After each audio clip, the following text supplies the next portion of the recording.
you obviously you're on the tour, doing a tour based around the book. And I know the book, it deals with the formative years of yourself, doesn't it? From like when you were born in the 50s, right up to sort of your career to the 1980s. Is that correct? How old are you, if you don't mind me asking? Me, I'm 46. Hey, you're a grown-up. Yeah, I am. So I grew up with you when, when Tiz was back in the late 70s, so I was about 5 or 6, so yeah. I've grown up with you, Delbert Wilkins, Theo P. Wildebeest, all the rest, throughout your career. Yeah, I've watched all your stuff. 20 years of my life, yeah, so it goes from birth to Tiz was. Yeah. And the reason it does that is because, as always, it starts with my mum. So I wanted to write about my mum and what she was like. And what it was like growing up in Dudley in the 60s and 70s, Yeah. I mean, it was quite a hostile environment. There was quite a lot of racism. Keep written white everywhere. Yeah. There was a guy, maybe who got voted in under the banner of which wanted an N-word for a name about Labour. Yeah. He knocked out over the rivers of Blood Speech in Wolverhampton, which is a few miles from Dudley. Yeah. But that's where I grew up, with immigrant parents. And it was quite tough to navigate my childhood. The reason the book is called Who Am I Again is because I felt that as a kid, I was always on different maps to get through different situations in my life. Yeah. And I guess it's about pursuit for identity, really. Trying to figure out who you are. And at the end of the book, it's still kind of in transition, really. I've just won new faces, and I was just in summer season with Cannon and Ball in Blackpool in 1980. But I was still trying to figure out where I fit into show business, where I fit into life. How do people see me? How did I see them? Yeah. So it was all about learning. And it was all about kind of, I found myself in lots of older comedians' dressing rooms saying, well, how do you do that then? And then I'd watched them before. Yeah. And I'd see for myself, and because I'm a mimic, I would learn a great deal. I think one of the things about being a mimic and a copycat is that you learn by copying. So I'd watch Stan Boardman, the DM, and Don McLean from Cracker Jack. Yeah. Every single night. And I'd watch them do 2 shows every day, and I'd really, really take it in. And I wasn't stealing the material, although that did crop up sometimes. But what I was actually doing was just learning what they did, how they did it. Why did they stand there? Why did they do that with the audience at that point? How did they get the audience on their side? And I was seeing these things every night, and I really took it on. But it took about 7 or 8 years to get halfway decent. It didn't, although I won a ton of competition because people thought I had potential. Yeah. It took me ages to get halfway decent. And that's what the book is about. Yeah, because, I mean, you did obviously New Faces. What were you, 16, 17, if that? Yeah, I won New Faces in 1975. And then I went straight into doing a sitcom called The Fosters, which was the first all-black sitcom in Britain. Yeah. Something like the first season regularly got figures of like 21 million viewers. Gosh. Imagine that today. Jesus, man. Yeah. Now get between 4 and 5 million-ish. Yeah. So we're getting 21 million viewers. Bloody hell. And it was amazing. And then I did that again in 77. And then that stopped. And then I was in a bit of a bun fight. And I was trapped in a minstrel show. So I talk about being the only black person within a 50-mile radius whenever I was in a minstrel show. Yeah. The weird thing was, lots of people go, well, did you have to back up? It's just a stupid question. Flipping heck. I did my act. I did a 12-minute act. Yeah. Where I did impressions of Frank Spencer and David Bellamy and stuff. Yeah. Meanwhile, there were all these white guys coming in to work with me who came out 20 minutes later blacked up. Yeah. What the hell is going on? Right. This is not my beautiful house. This is not my beautiful wife. 5 years, Yeah. And I was brave enough to say, I don't want to do this show anymore. Yeah. And that was a sign of maturity. Yeah. Because maybe I could have done that any time. It was like, maybe I had to be ready to do that. Yeah. In the end, I said, I don't want to do this show anymore. And my manager said, okay, let's not do it anymore. And that's when I was in Cannon and Ball. And from there, my life did change. Yeah. It must have been, like, I know you said you were contractually obliged. I know that obviously contracts back in them days were quite hard to get out of, but it must have been so demoralising for yourself and your family when you were doing such a travesty as that show was.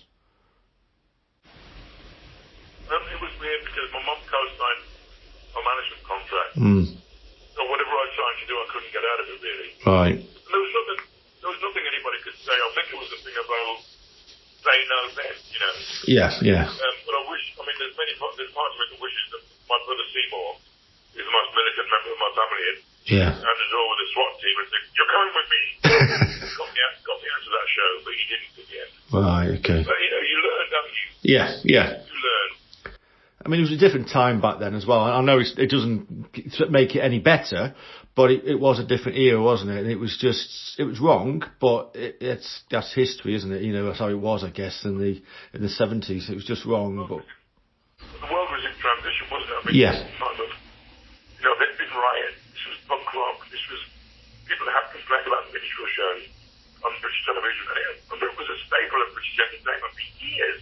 Mm-hmm. You know, the idea of guys blacked up in sparkly jackets singing songs from American musicals. Yeah. Something that people had absolutely normalised.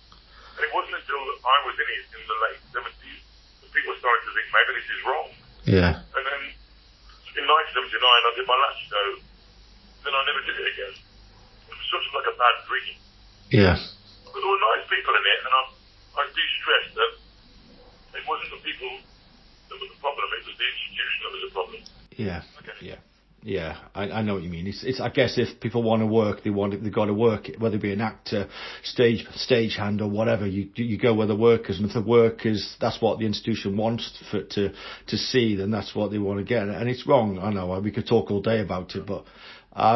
So I mean, it must have been quite upsetting at times with the book. Then opening your mind back up to quite possibly some really difficult and upsetting times in the 70s.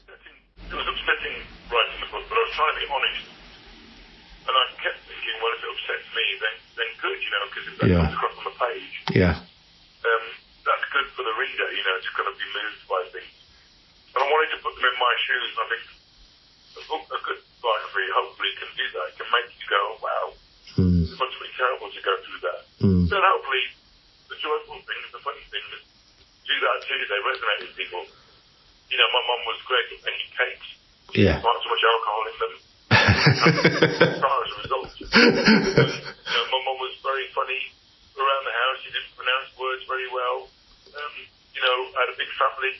Yeah. And I shared my bed for years and years and years with at least 4 for the lads, you know. Jeez. It was kind of crazy. Yeah. But, I mean, there are funny stories to be told. There are funny stories about particular business. And I try in the show to recreate the book as best as I can in part 1 and tell the story. Yeah. Until Tiz was, or until New Faces. Yeah. And then part 2, in part 1 is about honesty and hardship. Part 2 is about overcoming hardship and triumph. Yeah. Joy. Yeah. And part 2 is a Q&A. It's a kind of a chat show. Okay. It's not a Q&A really. It's like Graham Norton does Adele. Yeah. I'm not Adele, but there's no song. I get the opportunity to tell lots of funny stories and enjoy myself. And I've got John Cantor with me, who's a playwright and a novelist. Yeah. Yeah. A co-writer. And he asks the questions and I hopefully answer them in an entertaining way. And I know you've said that. I know the book obviously only goes up to like the 80s. Does that mean then you're going to be writing books from the 80s to the 90s, 90s to the zeros, and the zeros to the carry on? There's nothing wrong with that. I mean, T.S. Eliot died God knows how many years ago, and he's still putting out books. Letters. And then I had a big free contest, you know, in 1940. You know, Annabelle's written like 5 books about his life. So I think if your life has been, if you find your life fascinating, you can write as many books as you like about it. Yeah, yeah. You know, Boyd Lippman, all of these people write endless books and do endless shows about their lives. Yeah. I think, why not me? Yeah, why not you? Because you've got such a career, you've such a life, from such a young age to, where you are now, and 61, 62, I'm not sure. But you've done so much. But even the writing right from between the 70s when you were born into the early 80s, you must have had to leave out so much material for the book. Yeah, I mean, I think I'm a really good editor with Faber. Right. He just kept cutting away and saying, no, this is the story you're telling here. Okay. The story was my family, my mum, my dad, my birth dad, and my work on Tisbos, how I built up Tisbos slightly beyond the men stop there. Yeah. The next bit will be about, transition from being a light entertainment comedian to being more of an alternative comedian with a political conscience and doing sort of more rock style touring rather than light entertainment style touring. Three of a Kind, Lenny Henry, Joe Delbert. So, once you get into the 80s and 90s, it becomes this other story. And it's about trying to maintain success. Yeah. Not very many people can maintain. You have a flash of success and then it all goes a bit pear-shaped. Musicians get a purple patch where they can do 2 or 3 albums where people go, yeah, this is your best work. And then it also goes off piece. Yeah. And it's very interesting to see me in the kind of 80s and 90s trying to really hold on when there's all these other brilliant people around. It's very difficult. And on touch wood, I'm proud of the fact that I've been able to kind of hold on. And it means changing. You can't change styles or change directions, but you still go, actually, I still have value, I still have worth, I want to keep going. Yeah. That's a good watchword to have, really. Because I mean, you obviously have to, you develop as you get old. Everyone does, but I know that I've read that something that somebody said, or you may have said yourself, about the book you've written is like a biography written by somebody I used to know. I think it's your words. But do you miss being that guy then? When you were younger, do you miss that guy much or?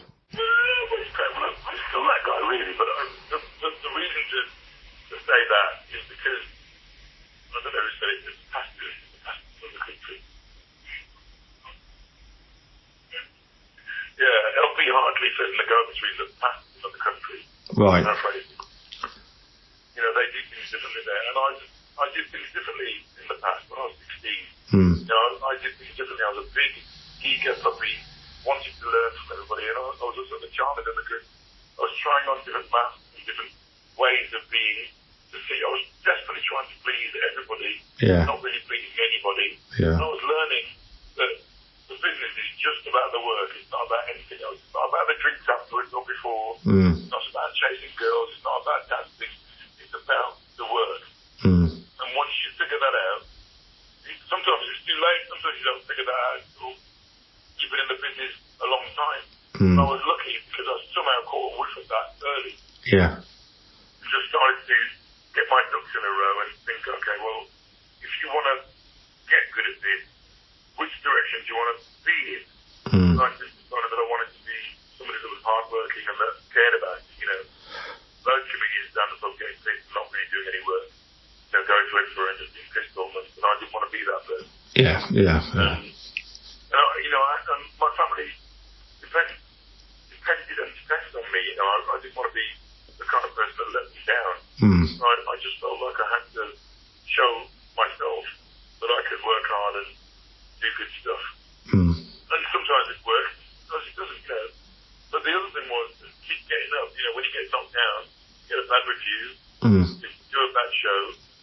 I remember once I came home from up north and I was really upset because I had a terrible show.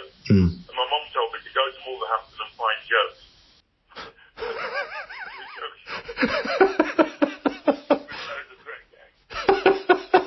What do you mean? Saying you got to get up, you got to push yourself up, you got to go back out there. Yeah. When you were a kid, you always went out clubbing and partying with your friends, and you always came back with loads of jokes and new impressions. That's what you've got to do now. Yeah. Right. Yeah. Don't just accept when people say you're shit. You just go, okay, well that was then, this is now. You keep going. Motivation. You're very motivated. I mean, you obviously get that from your mum. When you. I think so. Yeah. She was. Remember, she had 7 kids. And she was working. I mean, before Dad joined her in the late 50s, my mum was doing 2 or 3 jobs, trying to earn money to send to the family from Jamaica. And all the way through our childhood, she was the kind of main. I mean, Dad was there working hard as well. Really, Mum was the kind of the go-getter. Yeah. She was the one with the sense of humour. She was the one with the sparkle in her eye. And she was the one you wanted to make laugh, really. I mean, when I saw her telling stories and making the rest of the family laugh, I always thought, wow, wouldn't it be great to do that? Here we are. And here we are. Just got to ask you about, before I forget, about InTheWordsOf. I mean, you must miss that world of unscripted TV, because that was just chaos. You must... Well, I think the thing about InTheWordsOf is that it wasn't unscripted. It was very... even though it looked like chaos, Chris Darrington spent quite a long time. Every week he would go away and he'd go fishing, actually, from 4 o'clock in the morning. Yeah? And he'd think the show through from beginning to end. You're joking? The show. And by the time he finished fishing, he had a big template of what that week's show was going to be. Oh. And it was up to us to fill in the gaps. Right, okay. So we had our jokes that we brought in, but it was very good because it compartmentalised little bits. And he'd say, well, Lenny's going to do that something there, and John Gorman's going to do something there. Right, The dog okay. will do something there. So it was never just random, it was always quite planned. The thing is, doing a live show is extremely good at teaching you how to cope within a crisis. You've just fallen over and hurt your back. You have to be on television in 4 seconds. You have to learn how to suppress pain and smile and get on with it. That happens to me lots of times.